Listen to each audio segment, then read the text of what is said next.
Mes amis, bonjour et bienvenue à votre chaîne AOB Immigration Canada dans une nouvelle émission avec notre cher consultant réglementé en immigration, M. Alouch Mohamed, pour répondre à vos questions qu'on reçoit sur le WhatsApp via le numéro 212 6 19 42 25 65.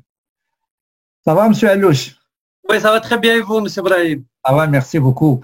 Donc, j'ai quelques questions reçues de la part des abonnés de la chaîne AOB Immigration Canada. Donc, on va essayer. Est-ce que vous avez quelque chose Oui, d'actuel? alors avant de commencer, c'est-à-dire c'est-à-dire de répondre à vos questions, nous allons commencer. Tout d'abord, bonjour à nos amis, nos chers abonnés de la chaîne AOB Immigration Canada. Voilà, donc nous allons poursuivre notre série de rencontres comme convenu auparavant. Et aujourd'hui, comme on avait décidé auparavant, on va donner des faits saillants de l'actualité. On va parler un peu aujourd'hui des travailleurs temporaires étrangers qui sont déjà au Canada ou les travailleurs étrangers qui viennent de recevoir leur permis de travail dans leur pays d'origine.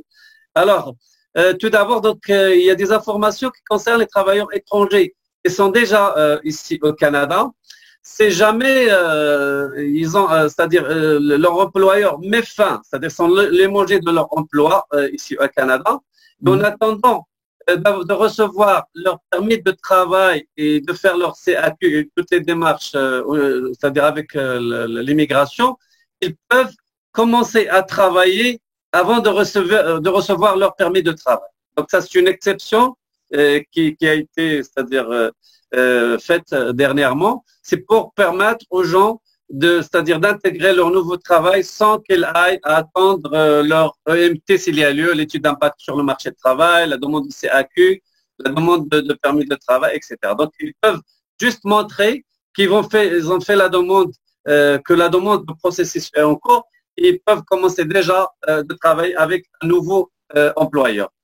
Une autre information qui touche les travailleurs temporaires qui résident actuellement au Québec, c'est que ils vont bénéficier de ce qu'on appelle la couverture médicale de la RAMQ, de la Régie d'assurance maladie du Québec, même s'ils ne sont pas au travail. Autrement dit, c'est-à-dire quelqu'un qui a une carte médicale qui le couvre durant, c'est-à-dire sa durée de permis de travail, si jamais il arrête son travail, s'il est mangé à cause de la situation actuelle, donc il aura une exception, il va rester quand même couvert par la Régie d'assurance médicale du Québec pour une durée de 6 mois, mais il doit quand même faire une demande, il doit remplir un formulaire, envoyer la demande, ainsi que ses membres de la famille, s'il est avec sa famille ici. Donc, il va être couvert même s'il n'est pas au travail actuellement.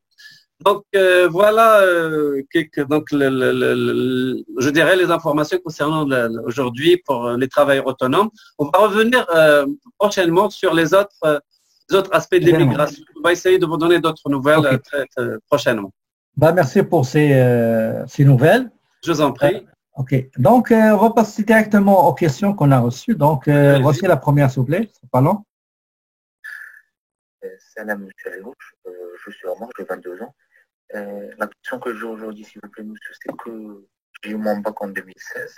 Je me suis inscrit à la fac, mais pendant ces 4 ans, je n'ai pas eu de diplôme et j'ai toujours mon bac. J'aimerais savoir, est-ce que ces 4 ans que j'ai perdu à la fac, est-ce qu'ils auront un impact sur mon dossier si je demande un permis d'études, sachant que je vais faire un DEP au Canada? Merci de me répondre, monsieur. Ok, alors pour répondre, monsieur, effectivement, c'est-à-dire pour avoir un bon dossier, idéalement, la personne c'est-à-dire doit un peu remplir ses vides. Parce que là, le monsieur parle d'un bac de 2016. On est en 2020. On parle d'à peu près 4 années, c'est-à-dire de vide dans son CV. Oui, il était à la fac. Il était à l'université. Il est à l'université, parce que j'entends mal l'audio. OK. Donc, il est actuellement à l'université, mais est-ce qu'il a précisé son année? Non, je crois qu'il a passé. OK, mais c'est pas ce qu'il est la première, deuxième, troisième année donc, à l'université, mais de toutes les façons, il doit, c'est-à-dire son activité actuelle et précédente durant les dernières années, ça fait partie de son dossier. Donc, il doit fournir son activité, qu'est-ce qu'il faisait, est-ce qu'il travaillait, est-ce qu'il était aux études, est-ce qu'il faisait des stages, c'est-à-dire tout ça, ça fait partie de son dossier. Bien sûr, il n'y a pas que cet aspect, il y a l'aspect financier, le programme qu'il veut faire ici au Canada, etc. Est-ce que ça peut influencer son dossier ou sa demande de permis d'études? Peut-être, oui, mais ça dépend comment il va présenter son dossier. Mais au moins, il va présenter son inscription à l'université, au moins pour ces dernières années, pour au moins prouver à l'agent de visa qu'au moins il n'était pas, c'est-à-dire au chômage, mais bel et bien était au moins aux études. Il montrait quelle année d'études, c'est-à-dire actuelle. Bah, d'après moi, ce que j'ai compris, c'est qu'il veut s'inscrire au programme DEC ou DEP.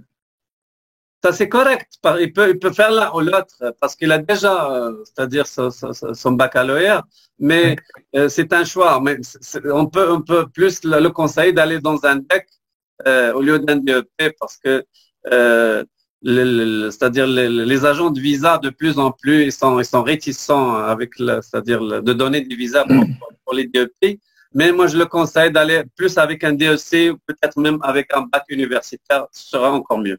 Ok. Donc la question suivante, M. Aïlouch. Est-ce que vous avez déjà reçu ou bien traité des dossiers comme le monsieur là qui a posé sa question? Oui, il y en a beaucoup. Hein. Il y a beaucoup de gens qui ont des bacs anciens. J'en ai certains qui ont des bacs datés de 2003-2004, mais qui ont pu aller chercher un nouveau bac. Ils ont passé leur bac libre. Okay. Mais c'est pas aussi grave que ça. Il y a même des gens qui ont quitté les études depuis plus de 5 ans, mais ils ont montré que, par exemple, une expérience de travail pertinente. Okay. Et ils ont lié ça avec leur projet d'études au Canada. Ils ont montré qu'ils ont besoin d'aller chercher peut-être de nouvelles compétences, soit pour une promotion dans notre travail actuel, pour aller chercher, faire peut-être créer leur propre affaire, etc. Mais ça va dans une logique dans leur projet. C'est un peu ça. Et comme vous l'avez déjà dit, je me rappelle un jour dans une de nos rencontres précédentes, que la lettre explicative, pourquoi vous avez parlé de la lettre explicative, c'est elle peut-être qui va… Oui, c'est toujours pertinent d'accompagner la demande avec une lettre explicative, vraiment expliquer le projet. Vide. Oui. Pour lui expliquer le vide, il le convainc. Il doit expliquer pourquoi il y a un vide, etc. Mais les vides ne sont pas souhaitables dans n'importe quel dossier, qu'il soit pour un permis d'études, de travail ou pour l'immigration. C'est-à-dire ils sont déconseillés. C'est des éléments quand même qui sont négatifs dans n'importe quel dossier. Donc, on va passer à la question suivante. Ok. Salam alaikum, M. Brahim, M. Aïlouch. Comment allez-vous? J'espère que vous allez bien. Ma question est la suivante. Moi, je suis Ramzi, 41 ans, algérien. J'ai une petite entreprise que je gère. J'ai un master en génie civil. Ma femme aussi a un master en droit. J'ai 3 enfants. J'aimerais bien émigrer au Canada par revenu d'études ou par des travailleurs autonomes. J'aimerais bien savoir comment faire. Merci. Oui, alors c'est clair. Donc, pour répondre à la question de monsieur, oui, étant donné son âge, moi j'irais plus. Peut-être il pourrait aller chercher une maîtrise, oui, il aurait un peu plus de chance.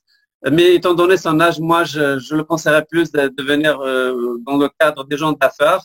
Alors, lorsqu'on dit des gens d'affaires, ça peut être un investisseur. C'est là les moyens financiers. Alors, juste pour rappel, il y a les investisseurs dans les gens d'affaires, les investisseurs, entrepreneurs, travailleurs autonomes. Donc pour le monsieur, je conseille de venir parce qu'on n'a pas parlé aussi de sa conjointe. Peut-être sa conjointe présente d'autres qualités en termes de formation, son âge, etc. On n'a pas aussi plus de détails par rapport à elle, mais il peut venir. Donc, s'il veut faire une maîtrise ou un doctorat, donc il y aura peut-être des chances pour venir étudier, mais je le conseille plus de venir en tant qu'investisseur, plus qu'un genre dans les gens d'affaires, mais il doit montrer qu'il a les capacités financières nécessaires. D'accord. Merci. Je vous en prie. La question suivante, sur Alouche. Oui. Bonsoir. J'ai une petite question. Je veux savoir si, par exemple, je fais une demande d'admission dans deux universités pour deux provinces différentes, par exemple Québec et Ontario. Et les deux universités m'acceptent. Et par exemple, je choisis l'université de Québec. Et une fois je suis là-bas, si je veux changer de Québec à Ontario, est-ce que j'aurai des problèmes? Sinon, quelle est la procédure à faire pour faire ce transfert-là? J'ai aussi une deuxième question. Je veux savoir, en tant qu'Algérienne, est-ce qu'on a des chances d'être accepté par des universités du côté anglophone, comme Ontario, Manitoba ou peu importe? Et pour le visa, est-ce que ça pose un problème ou pas? Généralement, Oui, oui, c'est clair comme.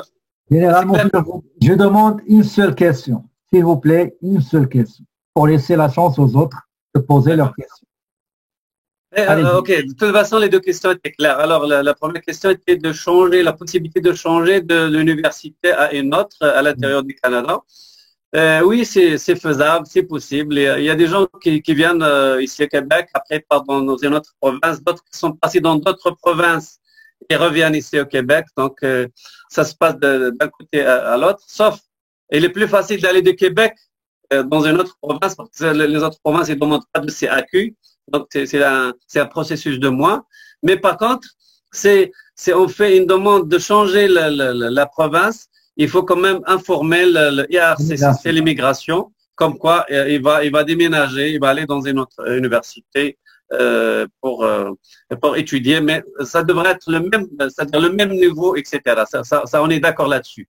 Parfois, par contre, il y a des cas spéciaux à la rentrée à l'aéroport pour lors de la délivrance de permis d'études.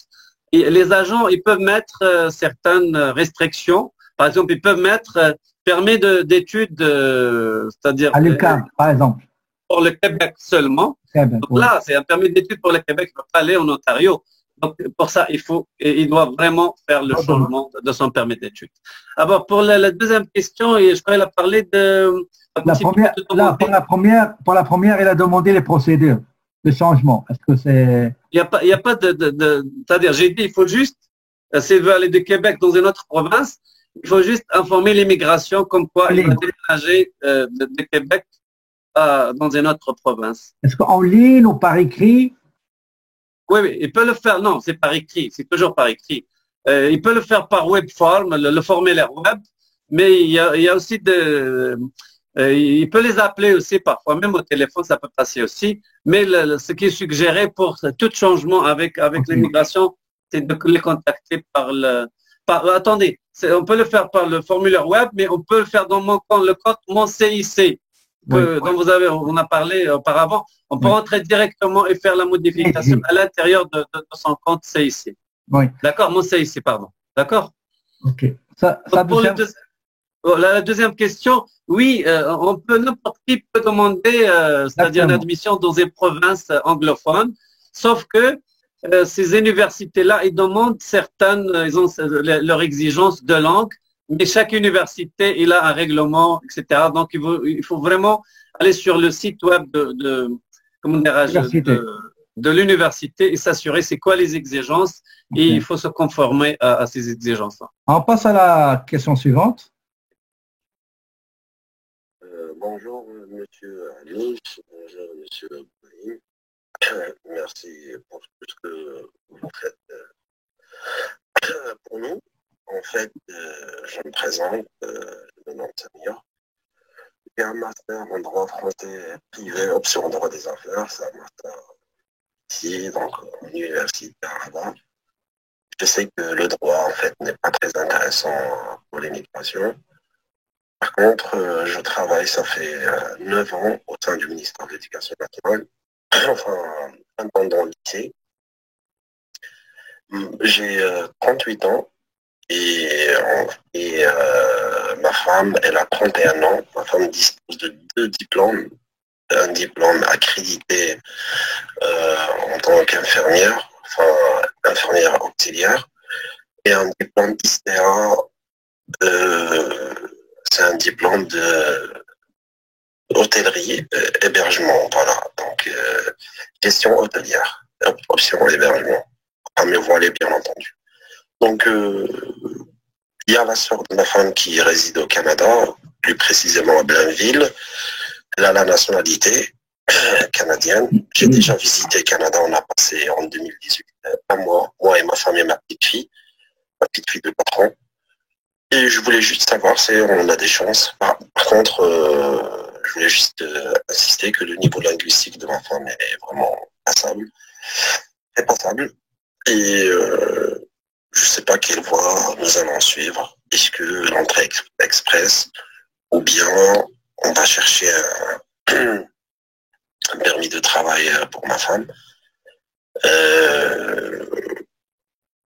ou bien on va faire immigration au Québec. Donc, Merci pour votre question. Alors, moi je commencerai par la fin parce que d'après ce que on vient d'entendre, ça irait plus avec votre conjointe en tant que récurrente principale. Si jamais vous songez à l'immigration, étant donné qu'elle, il a l'âge, c'est-à-dire un âge qui est quand même approprié, il est encore jeune, plus jeune, je dirais. Son diplôme de soins infirmiers, il a deux diplômes. Il a deux diplômes, oui. Celui d'infirmier, je crois, et celui de tourisme. Tourisme et gestion hôtelière. Hôtelière. Donc l'un ou l'autre, ils sont quand même assez demandés ici. Oui, mais son expérience, il est dans 4 ans comme secrétaire dans un cabinet de radiologie. D'accord. Alors c'est quand même assez pertinent. Je suis désolé parce que même l'audio c'était pas trop clair. Alors donc c'est bon qu'il commence, c'est-à-dire si vous commencez un dossier, c'est vraiment avec, c'est-à-dire avec le programme ARIMA. Mais comme vous savez, le programme ARIMA a des retards qui sont enregistrés actuellement. Donc, quand même, la première suggestion, c'est d'aller avec une demande de permis de travail pour sa conjointe et qui pourrait par la suite, c'est-à-dire ramener avec elle son conjoint et les membres de sa famille. Dans ce domaine-là, il pourrait décrocher facilement une offre d'emploi, un contrat de travail, oui. Étant donné surtout, actuellement, il y a une pénurie de main-d'œuvre dans ce domaine-là qui est inimaginable. Donc, ça va être comme assez facile pour elle de décrocher un permis de travail, c'est-à-dire suite à une offre d'emploi valide d'ici du Canada, et il peut ramener sa famille avec elle.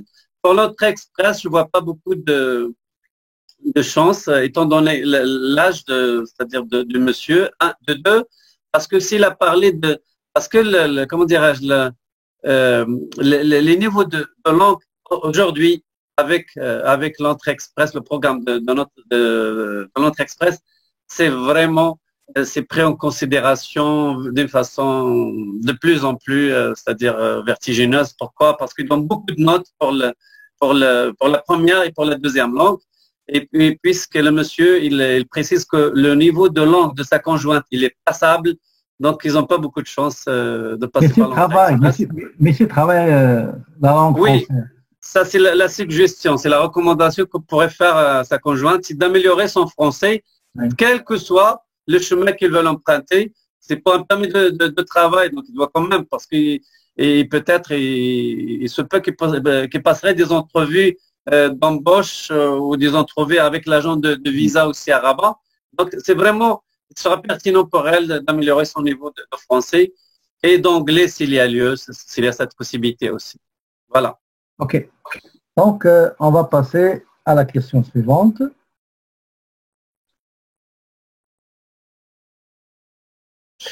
Bonjour, Monsieur Ibrahim. J'ai une licence professionnelle en technologie de multimédia du web à l'École normale supérieure de Rabat. Bon, j'ai déposé pour mon visa en DEP. Après, j'ai eu un refus de dégradation en niveau, ce qui fait après, je vous ai parlé, vous m'avez conseillé de postuler pour une maîtrise, donc j'ai choisi une maîtrise d'informatique à l'université Laval. Bon, après le refus, j'ai fait une entreprise avec 20 du pas, avec une départ de 20%, c'est avec mon père. Et j'ai un 1,5, le 1,5 d'un appartement. Donc, si jamais je vais redéposer avec la maîtrise, ça va poser un problème puisque j'ai eu un refus de visa, ou bien j'ai fait une lettre explicative comme quoi changement de stratégie. C'est ça le problème. Je voulais juste des conseils en ce qui concerne ma situation. Merci bien.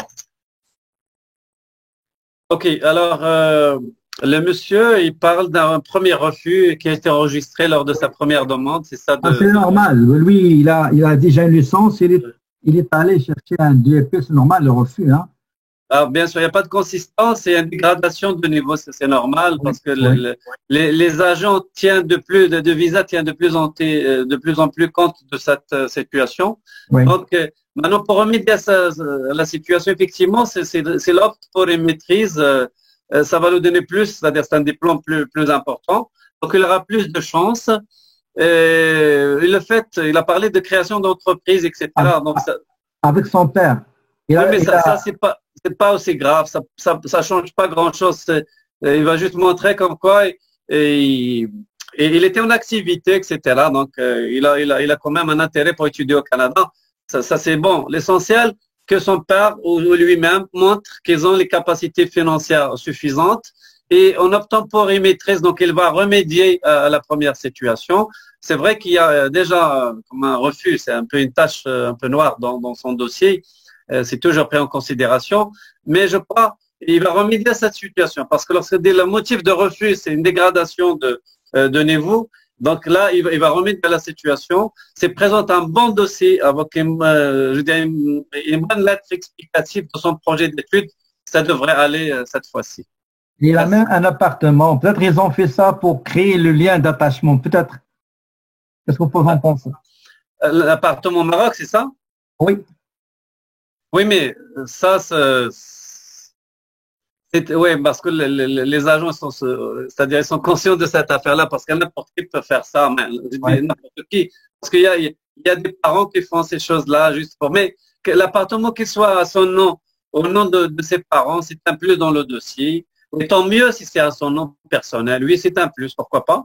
Okay. Mais c'est pas décisif dans ce cas, dans le traitement de son cas. D'accord.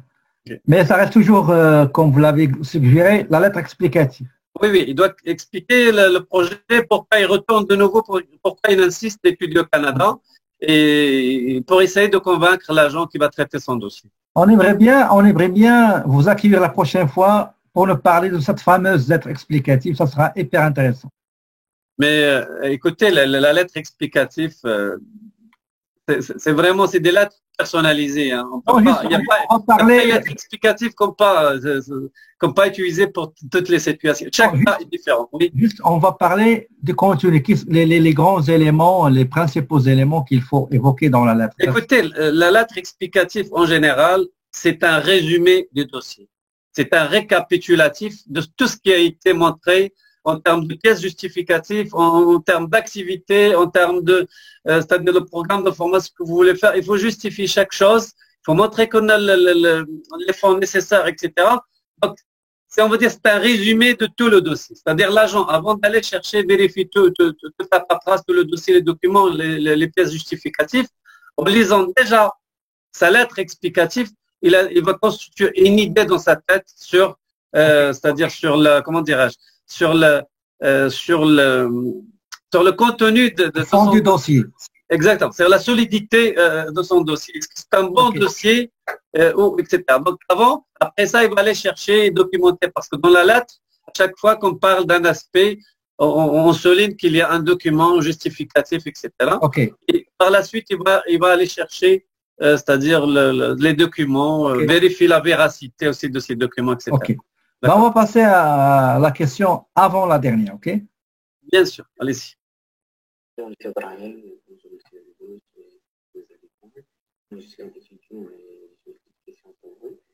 C'est pas clair, M. Brahim. Au début du mois d'avril 2021, il a annoncé à qui qu'il va expirer la fin du mois d'avril 2021. Et je veux savoir, est-ce que... C'est pas clair? Correct, c'est bon. Lors du mois de travail, je dois avoir toujours un je valide ou bien ça ne vaut pas la peine. Si j'obtiens mon diplôme, je peux demander un permis de travail post-diplôme, même si le CAQ a expiré. Merci, bonne journée. Oui, au départ, c'était pas trop clair, mais bon, l'essentiel, l'étudiant il parle d'une éventuelle réception de son diplôme en début d'avril 2021 et son CAQ, il expire en fin d'avril 2021, c'est ça? Oui. Mais quand même, il est dans une zone assez confortable parce que une fois qu'il termine ses études, il va recevoir, il n'a pas besoin d'attendre son diplôme pour aller chercher son permis de travail pour ce diplôme. Il a besoin juste d'une attestation de réussite qui est délivrée juste après la fin de ses études avec cette… et le relevé de notes, je crois. Avec le relevé de notes finaux, plus c'est-à-dire l'attestation de réussite, il peut se déplacer, c'est-à-dire aux frontières pour faire ce qu'on appelle le tour du poteau et recevoir, c'est-à-dire son permis de travail post-diplôme. Son CAQ, il n'est même pas expiré et il ne devrait pas avoir de problème à ce moment. Et même il n'est pas exigé le CAQ parmi les documents. Il n'est pas exigé et de deux parce qu'il parle d'un mois à peu près, donc il a une zone d'un mois avant que son CAQ expire, il n'a même pas besoin de le renouveler non plus. Donc, une fois il obtient son attestation de réussite, dans la même journée, il va aller chercher son permis de travail qui est délivré aux frontières, bien sûr, dans la même journée, sur place. Donc, il a besoin juste d'attestation de réussite, relevé de notes, passeport, permis d'études. Et tous ces documents d'immigration et des documents scolaires, c'est tout. OK. Et il faut qu'il fasse ça dans les 180 jours, c'est ça? Après la fin des études? Oui, mais d'habitude, les gens le font le lendemain, 2 jours. Lendemain. Oui, mais là, avant, c'était vraiment, il faut faire rapidement. Maintenant, il peut le faire dans les 90 jours après la fin des études, ça ne devrait pas déranger. OK. Sur le plan d'immigration, est-ce qu'on est sûr de l'obtention du visa, du permis d'études, ou les chances sont juste plus grandes? Si ce n'est pas le cas, est-ce que si on donne notre dossier au consultant d'immigration et qu'il l'analyse, est-ce qu'il peut nous dire quelles sont les chances de l'obtention du permis d'études et du visa? Et ma deuxième question, c'est par rapport à M. Alouche, exactement. Précisément, c'est qu'en ce temps de confinement, comment il traite actuellement les dossiers si on veut commencer avec lui, et surtout par rapport aux personnes qui sont en dehors de la ville d'Agadir? Merci beaucoup. Oui, donc merci pour votre question, monsieur. Alors, pour être honnête avec vous, le fait de faire affaire avec un consultant d'immigration ou ne pas le faire, bien sûr, il y a toujours une valeur ajoutée qui est ajoutée c'est-à-dire par le consultant d'immigration, par son expérience, par le volume des dossiers qu'il traite. Il y a toujours une valeur ajoutée sur les documents, la pertinence des documents à présenter, etc. Mais vous parlez de garantie.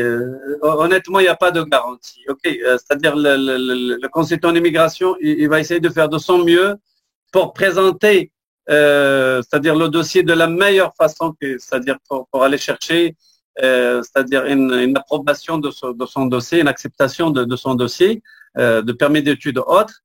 Mais on ne peut pas garantir d'avance, c'est-à-dire comme quoi c'est gagné d'avance. C'est-à-dire on ne peut pas dire à un client que vous allez avoir votre visa à 100%, etc. Les gens on n'a même pas le droit de le dire. Les gens qui font ça, et c'est pas légal, on n'a pas le droit d'en parler. Alors pour la deuxième partie de la question, on parle de comment les dossiers sont traités. Écoutez, l'immigration, la plupart des bureaux d'immigration aujourd'hui, ils sont encore ouverts. Je ne parle pas des centres, des demandes de réception de visa qui sont fermés, mais plus des bureaux de visa.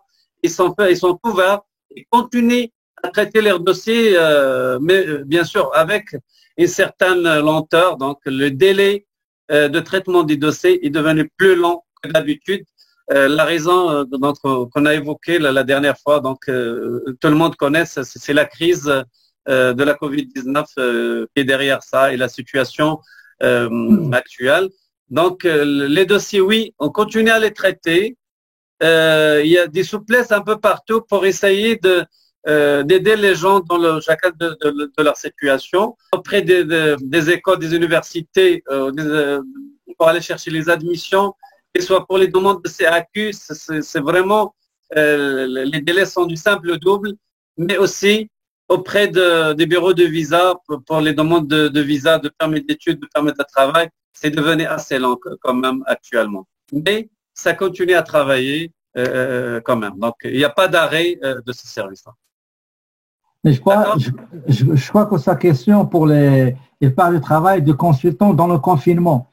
Comment les consultants ici au Canada ils travaillent dans ce confinement-là? Comment ils traitent les dossiers, etc. Oui, écoutez, mais la plupart des demandes qui sont faites en ligne, d'habitude, donc je parle du temps normal. Donc, les gens, c'est-à-dire, ils scannent leurs documents, ils envoient le document, etc. Et les consultants font le travail. Tout se passe en ligne à peu près. C'est vrai. On a de temps en temps